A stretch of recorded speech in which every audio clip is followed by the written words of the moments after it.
Gold hub తాకట్టులో ఉన్న బంగారాన్ని విడిపించి కొనబడును. అదే రోజు ఆన్లైన్ ధరకు కొని డబ్బులు ఇవ్వబడును. తెలంగాణ మాజీ ముఖ్యమంత్రి బీఆర్ఎస్ పార్టీ అధినేత కల్వకుంట్ల చంద్రశేఖరరావు గారు ఒక కొత్త ప్లాన్ ఇవ్వండి సారు. ఆ ప్లాన్ ఏంటంటే చాలా క్లియర్ కట్ అంశం ఒకటి తెరపైకి వచ్చింది. ఇక బహుజన బీఆర్ఎస్ అట దళితులు బీసీలను ఆకట్టుకునే వ్యూహం, సంస్థాగతంగా సమూల ప్రక్షాళనకు ప్లాన్ అని చెప్పి కేసీఆర్ సార్ కొత్త ఉపాయం కట్టిండు. ఇప్పుడు సింపుల్ ఏం జరిగింది, ఈ 10 సంవత్సరాల పరిపాలనలో తెలంగాణ రాష్ట్రంలో అనేక మంది ప్రజలు బీఆర్ఎస్ పార్టీ పైన తిరుగుబాటుకు రంగంలోకి దిగిర్రు. ఈ కంప్లీట్గా కేసీఆర్ అనేటటువంటి వ్యక్తి 6,72,000 కోట్ల రూపాయల అప్పు, కాళేశ్వరం ముప్పు, ఫోన్ ట్యాపింగ్ దందా, అనేక దందాలలో కేసీఆర్ పాల్గొన్నాడు. దాంట్లో దాదాపు కాళేశ్వరానికి సంబంధించి 1,25,000 కోట్ల రూపాయలు సారు అప్పు చేసి రీకన్స్ట్రక్షన్ పేరిట, రీడిజైన్ పేరిట కాళేశ్వరాన్ని తీర్చిదిద్దేద్దామనేటటువంటి ఆలోచనలో అనేకమైనటువంటి వ్యూహాలు రచించిండు. తర్వాత ఫోన్ ట్యాపింగ్ దందా 2016-17లో స్టార్ట్ చేసిండు సారు. అంటే 2018 కంటే ముందు, మళ్ళీ అధికారంలోకి రాకంటే ముందు కేసీఆర్ సారు మెల్లగా ఫోన్ ట్యాపింగ్ చేసి ప్రతిపక్ష పార్టీ నేతలను బెదిరించి, ప్రతిపక్ష పార్టీ నేతల ఫోన్లు ట్యాప్ చేసి ఎట్లా గెలవాలనో వ్యూహాలు రచించిండు. అదొక పాయింట్. తర్వాత ఇప్పుడు మొత్తం ఎంటైర్ బీఆర్ఎస్ పార్టీ అసెంబ్లీ ఎన్నికలలో వాళ్ళు టార్గెట్ పెట్టుకున్నది 60 నుండి 70 స్థానాలు టార్గెట్ పెట్టుకున్నారు.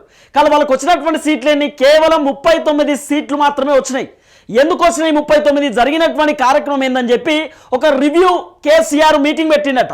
ఆ రివ్యూ మీటింగ్లో కేటీఆర్కు హరీష్ రావుకు పెద్ద గొడవ. ఇప్పుడు ఏంది, సింపుల్గా హైదరాబాద్కి సంబంధించినటువంటి నియోజకవర్గాలన్నీ కూడా కేటీ రామారావు ఇన్ఛార్జ్ చేసుకున్నాడు. ఈ హరీష్ రావు ఏం చేసిండు, ఏజెన్సీ ప్రాంతాలకు సంబంధించి లేకపోతే పల్లెటూర్లకు సంబంధించినటువంటి కొన్ని ఆ నియోజకవర్గాలు ఉన్నాయి కదా, సో అవన్నీ కూడా రూరల్కి సంబంధించిన నియోజకవర్గాలు హరీష్ రావుకి అప్పగించారు. కానీ ఇక్కడ పాయింట్ ఏంటి, ఇప్పుడు వర్కింగ్ ప్రెసిడెంట్ పదవిలో ఉన్నటువంటి కేటీ రామారావు పూర్తి స్థాయిలో పార్టీ వ్యవహారాలంతా కూడా చూసుకోవాల్సిన బాధ్యత ఉంటుంది కదా. ఎందుకంటే కేసీఆర్ తర్వాత, అంటే కేసీఆర్ పార్టీకి సంబంధించినటువంటి అధ్యక్షుడు, కానీ అధ్యక్షుడు తర్వాత ప్లేస్లో ఎవరు వస్తారు, వర్కింగ్ ప్రెసిడెంట్ ప్లేస్లో ఉన్నటువంటి కేటీ రామారావు. సరే, కేసీఆర్కు అన్ని వ్యూహాలు రచించడానికి కొంత టైం పడుతుంది, అన్నీ చూసుకోవాలంటే చూసుకోలేడు. తన ప్లేస్లో అంటే తన కింద కేటీ రామారావును పెట్టిండు. అప్పుడు కేటీఆర్ ఏం చేయాలా, ఓన్లీ హైదరాబాద్కి సంబంధించిన నియోజకవర్గాలు కాకుండా రూరల్కి సంబంధించిన అన్ని నియోజకవర్గాలు, దాదాపు 119 నియోజకవర్గాలు, 33 జిల్లాలు, ఇక ఉన్న మండలాలు, గ్రామాలలో అన్ని పటిష్టంగా అన్ని ఏర్పాట్లు చేసుకొని పార్టీకి సంబంధించినటువంటి కేడర్ని మొత్తం కేటీఆర్ దగ్గరుండి చూసుకొని దాన్ని బలంగా చేసుకోవాల్సిన బాధ్యత ఉంటుంది. కానీ సారా పని చేయలే.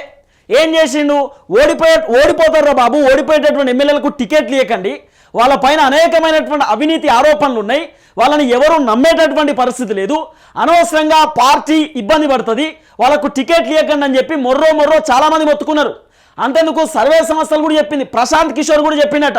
ప్రశాంత్ కిషోర్ పీకే కేసీఆర్కి చెప్పినట ఎర్రబల్లి ఫామ్ హౌస్లో. ఆయనకు చెప్తే కూడా కేసీఆర్ సార్ ఎక్కడ వినలే. లేదు, సిట్టింగ్ వాళ్ళకి వీళ్ళు చేసిన ప్లాన్ ఏం తెలుసా, సింపుల్గా వీళ్ళు చేసిన కథ. ఇప్పుడు కేసీఆర్ ఏం చేసిండు, ఒక లిస్ట్ అవుట్ ఓపెన్ చేసిండు. ఆ లిస్ట్ అవుట్లో కొత్త వాళ్ళకు టికెట్ ఇద్దామనేటటువంటి ఆలోచనలో కూడా ఉంటుండే. కానీ కేటీ రామారావు తర్వాత కవిత, ఈ హరీష్ రావు వీళ్ళు చేసిన దందా ఏంటంటే కొత్త వాళ్ళకు టికెట్ ఇస్తే ఆ నియోజకవర్గంలో ఎస్టాబ్లిష్ అయి ఉండరు. అదే పాత వాళ్ళకి టికెట్ ఇస్తే ఆల్రెడీ వాళ్ళు అక్కడ ఎమ్మెల్యేలు కాబట్టి కొంత ఎస్టాబ్లిషన్ ఉన్నది, వాళ్ళ ముఖం ప్రజలకు తెలుసు కాబట్టి సింపుల్గా మళ్ళీ వాళ్ళకు ఓట్లేసి గెలిపిస్తారు, మనకు పెద్ద ఇబ్బంది ఉండదు, ఇక వాళ్ళకే ఇద్దాం టికెట్ అనేటటువంటి ఒక ఆలోచనలకు వచ్చారు. ఏం జరిగింది, ఆల్రెడీ అక్కడ ఇసుకలు దందాలు చేసుడు, భూములు కబ్జాలు పెట్టుడు, ప్రజలను ఇబ్బంది పెట్టుడు, నయవంచనకు గురి చేసుడు, పోలీసులతోటి లాఠీ చార్జులు, 3rd డిగ్రీలు చేపించుడు, మహిళలను లైంగికంగా వేధించడం, అనేకమైనటువంటి అవినీతి, డబుల్ బెడ్రూమ్ల స్కామ్ అని చెప్పి, తర్వాత దళిత బంధు స్కామ్ అని చెప్పి అనేకమైనటువంటి స్కామ్లో బీఆర్ఎస్కి సంబంధించిన ఎమ్మెల్యేలు కీలక పాత్ర పోషించారు.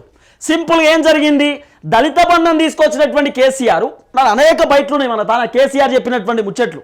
ఏం చెప్పిండు సారు, నేను 1,00,000 కుటుంబాలకు దళిత బంధు ఇస్తా అని చెప్పిండు, ప్రతి ఏటా 30,000 కుటుంబాలకు వస్తాయని చెప్పిండు. అరే నిజమే ఇస్తాడేమో ఏమో చెప్తున్నాడు కదా సారు, గంట పెద్ద సారు చెప్పినప్పుడు తప్పుతుందా అనుకున్నాం. తర్వాత ఏం జరిగింది, మెల్లగా ఎవరైతే ఎమ్మెల్యే సుటపోలు ఉంటారో, ఎమ్మెల్యేకు దగ్గర ఉంటారో వాళ్లకు మాత్రమే దళిత బంధు పోయినాయి. మళ్ళీ వాళ్ళు ఏం చేసిండు, సబ్సిడీ కింద ట్రాక్టర్లు ఇచ్చిండు. కొంతమందికి అసలు వ్యవసాయానికి భూములు లేకపోయినా కూడా ట్రాక్టర్లు ఇచ్చిండు. వాళ్ళు ఏం చేసుకుంటారు, ఇప్పుడు ఏం చెప్పిండు, 10 లక్షల రూపాయలు ఇస్తా అని చెప్పిండు, మళ్ళీ ట్రాక్టర్ ఎందుకు, మళ్ళీ ఇదేం చెప్పిండు సారు, దళితులకు 3 ఎకరాల భూమి ఇస్తా అని చెప్పిండు. సింపుల్గా మొన్న చెప్తుంది ఏంటి కేటీ రామారావు, తర్వాత ఈ కేసీఆర్ ఈ ముఠా అంతా చెప్తుంది ఏంటి, మేము 10 లక్షల రూపాయలు ఇచ్చినాం బై దళితులకు, ఇంకా 3 ఎకరాల భూమి ఎందుకు, 3 ఎకరాల భూమి ఎందుకు 10 లక్షల రూపాయలకు అంటే 3 లక్షలకు ఒక ఎకరం అట అంటే దాదాపు మేము ఆల్రెడీ 3 ఎకరాల భూమి ఇచ్చేసినాం అంటాడు అంటే దళిత బంధుని ముందే చెప్పాలి కదా 3 ఎకరాల భూమి కోసమే దళిత బంధు 10 లక్షల రూపాయలు దళితుల అకౌంట్లో వేస్తున్నామని చెప్పి ముందే చెప్పాల్సినటువంటి అవసరం ఉంటుంది కదా అది కాదు సింపుల్గా చెప్పేసిండు సారు మళ్ళీ ఏం చేసిండు కార్లు ఇచ్చిండు కార్లు ఏం చేసుకుంటారండి దళితులు ఇప్పుడు ఫర్ ఎగ్జాంపుల్ చెప్తున్నా వ్యవసాయం చేసేటటువంటి చాలామంది వ్యవసాయదారులు ఉంటారు దళిత కుటుంబాలకు సంబంధించే చెప్తున్నా నేను కూడా దళిత బిడ్డలకి నేను కూడా మాట్లాడుతున్నా మాకు వ్యవసాయ భూమి ఉన్నది మేము ఏం చేసుకోవాలా కార్లో తిరగాలి ఇప్పుడు ఓ ట్రాక్టరో గీక్టరో ఇస్తే పని చేసుకుంటాం 10 లక్షల రూపాయలు ఇస్తే మేము కౌలు పట్టినటువంటి భూమిలో కౌలు కట్టుకుంటాము లేకపోతే ఇంకో పనులు చేసుకుంటాం అట్లా కాకుండా కొంతమంది కార్లు కొంతమందికి ట్రాక్టర్లు కొంతమంది ట్రాలీలు ఇచ్చిండు సో ఇట్లా కూడా అనేకమైనటువంటి ఉపాయాలు కట్టింది సారు అది కాస్త అపాయం అయిపోయింది కేసీఆర్కి అత్యంత పెద్ద ముప్పు దళిత బంధు మీదనే వచ్చింది తర్వాత అనుకోండి సారు అరే ఎందుకు పెట్టినాం బై దళిత బంధు స్కీమ్ అని చెప్పి మెల్లగా ఏం చేసిండు అదే గజ్వేల్లో దళిత బంధు ఎక్కడో స్టార్ట్ చేయలే హుజరాబాద్ ఉప ఎన్నికలు వచ్చినప్పుడు ఈటల రాజేందర్ను ఓడగొట్టడానికి హుజరాబాద్కి సంబంధించినటువంటి దళితులను మెస్పరైజ్ చేయడానికి దళిత బంధు అనేటటువంటి దుకాణం తెరిచిండు అక్కడ అయిపోయింది ఇక దళితులకు ఒక్కలకు నాకు తెలిసి అయితే హుజరాబాద్లో ఒక 80% దళితులు ఉంటే ఒకవేళ ఫర్ ఎగ్జాంపుల్ చెప్తున్నా 80%లో 20% మాత్రమే దళితులకు దళిత బంధు వచ్చింది ఇక మిగతా అన్ని ఆ పాడి కౌశిక్ రెడ్డి మొత్తం మింగిపోయిండు కథం చేసేసిండు తర్వాత మెల్లగా ఏం చేసిండు ఇక్కడ మునుగోడుకు సంబంధించినటువంటి బైపోల్ వచ్చింది మళ్ళా రాజగోపాల్ రెడ్డి కూసుకుంట్ల ప్రభాకర్ రెడ్డి పాల్వాయి స్రవంతి వీళ్ళు పోటీ చేసిరు అక్కడ ఏం చేసిండు సేమ్ అక్కడ దళిత బంధు ఎట్లయితే దుకాణం తెరిచిండో ఇక్కడ గిరిజన బంధు అని చెప్పిండు సారు ఇక్కడ గిరిజన బంధు ఎందుకు చెప్పిండు అక్కడ గిరిజనులకు సంబంధించినటువంటి ఓట్లు సుమారు 30% ఉంటాయి ఈ 30% ఓట్లను మళ్ళీ పార్టీ వైపు లాక్కోవడానికి కేసీఆర్ నానా రకాలుగా ట్రై చేసిండు చాలామంది ఆ గిరిజనులకు సంబంధించినటువంటి వాళ్ళు కూడా అరే గిరిజన బంధు ఇస్తాడేమో దళిత బంధు 10 లక్షల రూపాయలు ఇచ్చిండు కదా అని చెప్పి ఓట్లేసి కూసుకుంట్ల ప్రభాకర్ రెడ్డిని గెలిపించారు అక్కడ మోసపోయారు తర్వాత నాగర్ కర్నూలుకు సంబంధించిన బైపోలకు అదే పరిస్థితి అనేకమైనటువంటి ఎన్నికలలో కేసీఆర్ అనేక వ్యూహాలు రచించిండు ఆ వ్యూహాలన్నీ కూడా బెడిసి కొట్టినాయి అప్పుడు ఏం చేసిండు ఇప్పుడు సింపుల్గా ఏం చేస్తుండు బహుజనులకేనట మళ్ళీ బీసీలో కూడా టికెట్ ఇయ్యారు అసెంబ్లీ ఎన్నికలలో చాలామంది అడిగిర్రు ఇప్పుడు నీలం మధు ముద్రాజ్ అని ఉంటాడు పాపం ఆయనే బీఆర్ఎస్ పార్టీలో కీలకమైనటువంటి పాత్ర పోషించిండు ఆయనను అనేక విధాలుగా ఇబ్బంది పెట్టి మళ్ళీ గదే గూడెం మైపాల్ రెడ్డికి టికెట్ ఇచ్చిండు ఆయన అనేకమైనటువంటి ఫైట్ చేసిండు ఆఖరి వరకు నాకే టికెట్ వస్తుందేమో అనుకున్నాడు ఒక బీసీ బిడ్డ ఆయనను కూడా మోసం చేసిండు మొత్తం బీఆర్ఎస్ పార్టీలో ఉన్నటువంటి బీసీలు సుమారు ఒక 25 నుండి 30% బీసీలు కీలకమైనటువంటి నేతలు ఉంటే ఒక 5% నుండి 4% మాత్రమే బీసీలు ఉంటారు దాంట్లో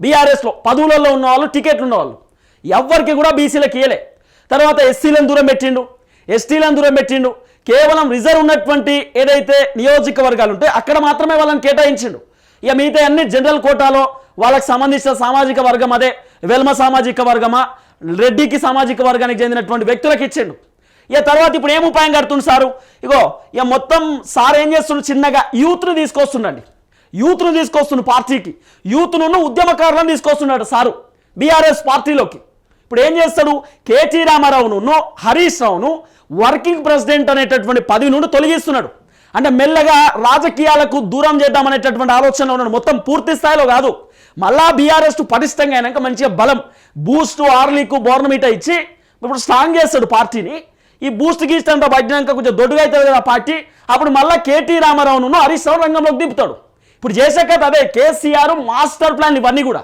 ఇప్పుడు సింపుల్గా చెప్తాడు సారు ఎస్ బీసీ అండి మా పార్టీకి అధ్యక్షుడు బీసీ అవసరమంటే తన అధ్యక్ష పదవిని కూడా వదిలిపెట్టడానికి రెడీగా ఉన్నాడు ఇప్పుడు ప్రజెంట్ అధ్యక్ష పదవిలో తనే ఉన్నాడు బీఆర్ఎస్ అనేది జాతీయ పార్టీ కదా ఈయన చేసే కథ ఏంది జాతీయ పార్టీ అధ్యక్షుడిగా కేసీఆర్ తెలంగాణ రాష్ట్రానికి సంబంధించిన అధ్యక్ష పదవి ఆర్ఎస్ ప్రవీణ్ కుమార్కి ఇస్తాడు తర్వాత ఏదైతే వర్కింగ్ ప్రెసిడెంట్ పోస్ట్ ఉందో ఒక బీసీకి ఇద్దామనేటటువంటి ఆలోచనలో కేసీఆర్ ఉన్నాడు ఇప్పుడు సింపుల్గా చేసేటటువంటి కార్యక్రమం ఇదే ఇది చేసి నేను ఒక బీసీ లీడర్ కింద పనిచేస్తున్నా ఒక తెలంగాణ ఉద్యమకారుణ్ణి నేను ఒక ఎస్సీ లీడర్ కింద పనిచేస్తున్నా తెలంగాణ రాష్ట్రంలో నేను ఇన్ఛార్జ్ కాదు నేను జాతీయ పార్టీకి ఇన్ఛార్జ్ అని చెప్పి ఇప్పుడు చెప్పుకోవడానికి ఒక డ్రామా సేమ్ హరీష్ రావు ఇదే డైలాగ్ కొడతాడు కేటీ రామారావు ఇదే డైలాగ్ కొడతాడు ఇప్పుడు ఎందుకంటే కల్వకుంట్ల కుటుంబం అంటేనే బీఆర్ఎస్ పార్టీ కిందకి వచ్చింది వీళ్ళకి తెలియకుండా ఏమీ జరగదు మొత్తం తెలంగాణ రాష్ట్రంలో కల్వకుంట్ల పాలన నడుస్తుందనేటటువంటి ఒక పేరు వచ్చింది కదా ఆ మచ్చను చెరిపేయడానికి కేసీఆర్ నానా రకాలుగా ప్రయత్నం చేస్తున్నాడు ఎందుకంటే పాపం మొన్న జరిగినటువంటి పార్లమెంట్ ఎన్నికలలో 17 స్థానాలు వస్తే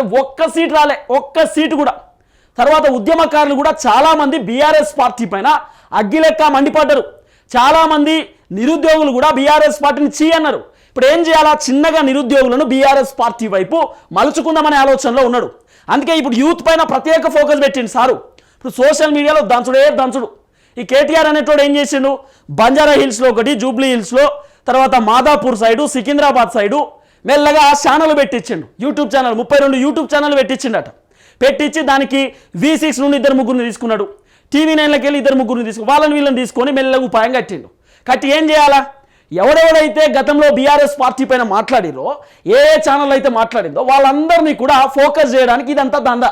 ఇప్పుడు మళ్ళీ కాంగ్రెస్ పార్టీని అనేక విధాలుగా విమర్శించడానికి, రేవంత్ రెడ్డి తీసుకునేటటువంటి నిర్ణయాలపైన రాంగ్గా మాట్లాడడానికి, రాంగ్ స్టెప్ తీసుకుపోవడానికి ఇవన్నీ ఛానల్ కట్టిండు సారు.